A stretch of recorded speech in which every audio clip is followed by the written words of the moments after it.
Welcome back everyone, the Eradicator here, and as we just finished our Norman campaign, we are going to now start the French campaign centered around the 100 Years' War. Let's have a look at the introduction right here.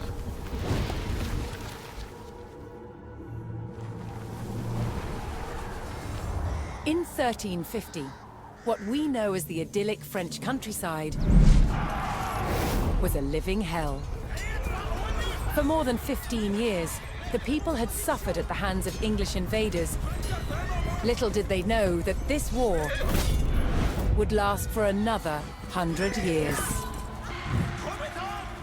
But through this crucible of fighting, famine and plague, there would emerge the modern nation of France.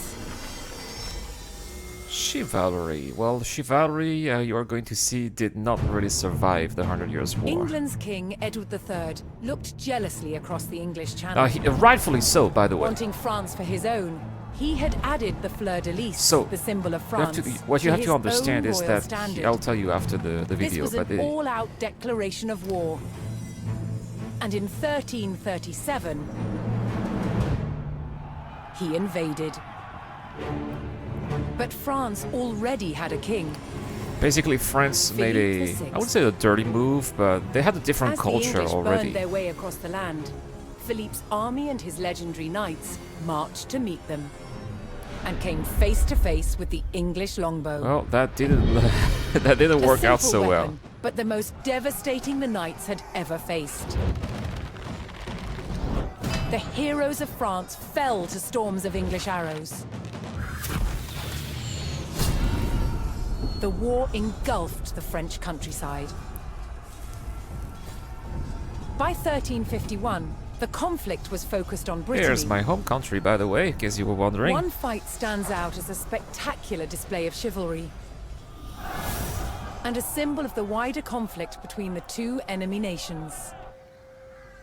Now it says France because unfortunately today, since the revolution, it is part of French Republic. Still commemorated here but back in those Brittany. days, it was a separate and independent country, and we'll talk about it. It was a dispute between two local families, supported by the opposing sides in the war.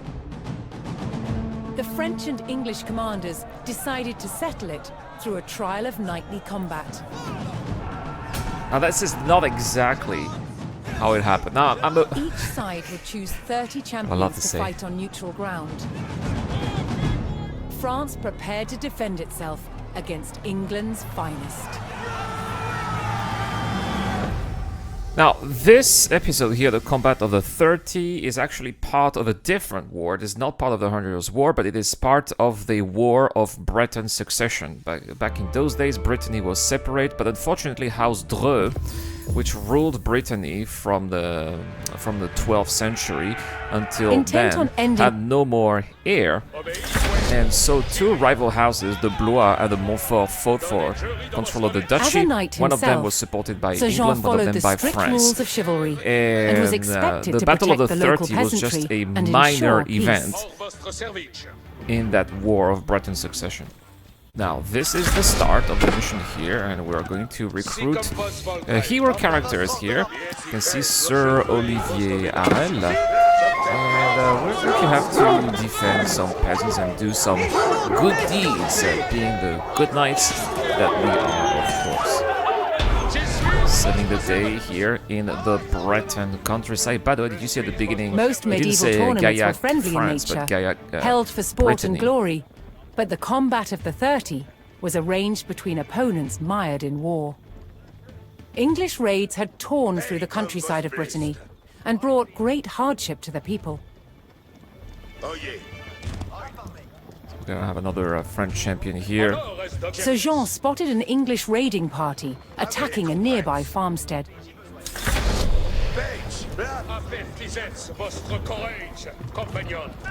Alright, we'll take care of those. Lots of horses here. Sending in the spearman. That they are going to get me any extra help. So you can see that Olivier Harel here has the power of healing. You can see that little E key here, which is going to be very useful And we're going to have more heroes that we're going to recruit, and they're all going to have their own unique characters, which I think is very interesting. Those bonuses definitely add something a little bit new compared to the traditional skirmishes where you have to gather the resources, and I appreciate that quite a bit. Also, it's very important to be using those bonuses because in a battle, this can really make a difference between victory and defeat, as you're going to be seeing later. The French knights defeated the English raiders, and Sir Guy de Rochefort joined Sir Jean's party. By the way, shout out to the devs here for absolutely here recreating how the Breton countryside looks like. Being Breton myself, this mix of little hamlets and farmlands, that's exactly how Brittany is. And I'm very impressed with how they've recreated that particular ambiance and atmosphere. Good job here to Relic Entertainment. Historically, not exactly accurate, as I mentioned a little earlier, and we're going to talk about it also afterwards. But in terms of landscaping, they did a really great job. So another French champion here that we're going to secure recruit. his honor, a young knight held his ground on a bridge in Sir Jean's path. So only going to join if I beat him. Well, that's what we're going to do. We're going to use the special ability. He can fight quickly here, attack speed, and this is going to beat him. But of course, a horse versus a knight without a horse, well, of course, the knight without a horse would have not won. Yeah, he's really kneeling. Joined the cause. Good, there's another champion to recruit. Si comme vos sunt vos commandement. And that, by the way, the new Yves Charuel here, the new Minotaur, is bringing in extra armor, which is also very useful when fighting, especially, I would say, arrows. Usually infantry can be very vulnerable to bowmen, so having extra armor can again make a big difference. Alright, arriving here at that French champion, looks like they are above a little hill. Very important. Sir Jean's search next brought him. Very important to have the high ground, as as it gives an advantage, especially against arrows, and that's exactly what I'm talking about here. Do have arrows, so you can see there's an outpost. Yellow here means they are allied with me. So I'm going to put a couple of infantry inside the tower, and they are going to be safe against those longbowmen here, which otherwise would be completely destroying them. You can see here that they are shooting those arrows, and they're not taking, of course, any damage. And that's going to be very useful to have those men in the tower a little bit later, because you can see I have still a minute and a half to defend the outpost. And now we're having horses. Steeled themselves for further attacks. Are those horses trying to attack the outpost? But now the spearmen, which could have been helpful here, but that's a lot of horses for spearmen, are still more useful, in my opinion, in the tower. And that was just one part of the attack. I think we're doing a pretty good job. There we go. We're going to attack more of those spearmen, and the arrows that are being shot from the outposts are really going to be draining their lives. Again, giving a significant advantage. You can see that I don't have that much health, so I'm gonna have to use the health power eventually further down the line to make sure that I don't lose any of my units.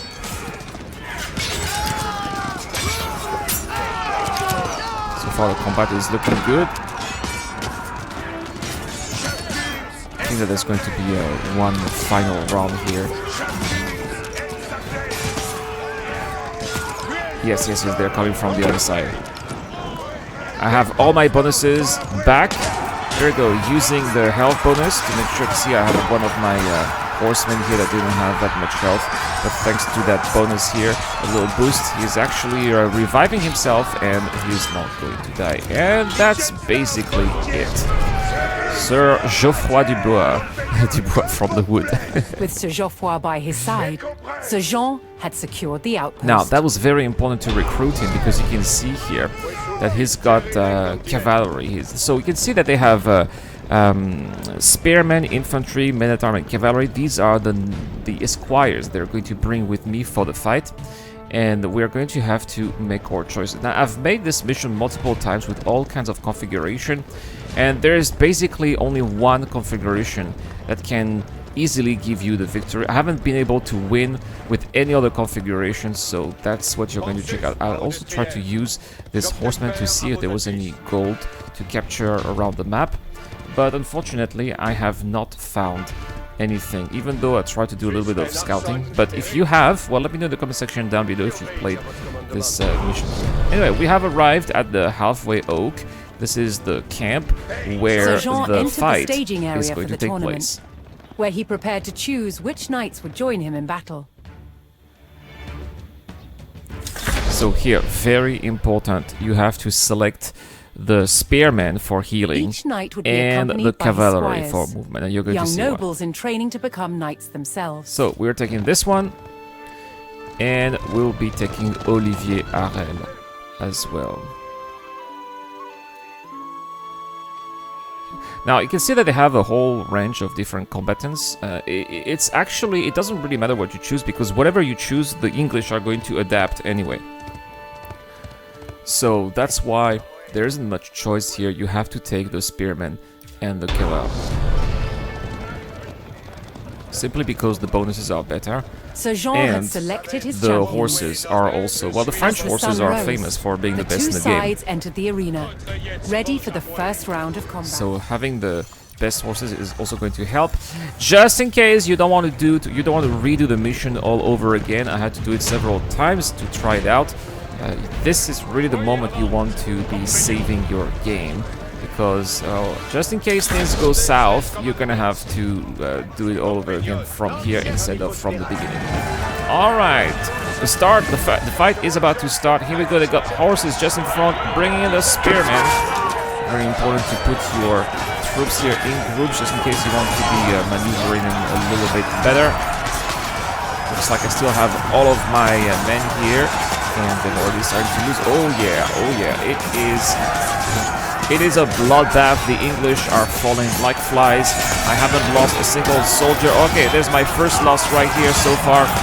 Oh my goodness. You can see here using the faster attack an easy and victory in the first healing. round.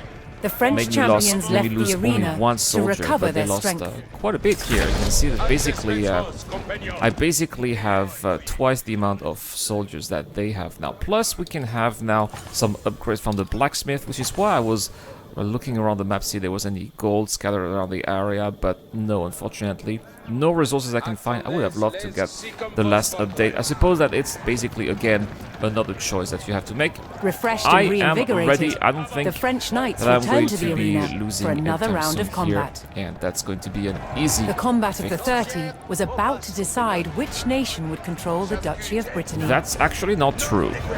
That's actually not true. This combat here did not decide which nation eventually controlled Great Britain. It happened quite a few years later. Anyway, here we go. More horses here in the front. I'm not even studying this one. Why weren't the spearmen doing their job? I think I had forgotten that. I got carried away here by the historical inaccuracies. Enjoy the beautiful sound of the Japanese force. Something that I will be talking about in the full review, which will be coming later on in the demo. Basically at this point doing nothing. It's a victory! The English soldiers have been defeated. And there we have it, guys. This is how you win the combat of the Triumphant, Sir Jean de Beaumanoir and his loyal knights claimed victory. The combat of the 30 had decided control of Britain. That is not true. In favor of the French. That is absolutely not true. And the irony Little did the is two that sides in the know, end, this it's was going to just be the House beginning of Montfort. a bitter war that would outlive them all. In the end, it's going to be House Montfort that is going to win the War of Britain succession, not House Blois. And so House Montfort was supported by the English. So it's actually the English that ended up controlling Brittany and not France. So that is terribly wrong here, and something that we could talk about eventually. Anyway, that's all for this video, guys. A quick video to show you how to eventually get past this battle. If you are doing the wrong things, you are going to be unfortunately losing, and you're gonna have to do it all over again, just like I did. I think I had to redo it 4 or 5 times. That's just how it happened, right? So I hope that this guide will be useful for you, and I'll see you guys for the next video. This is the Eradicator. I'll see you guys later.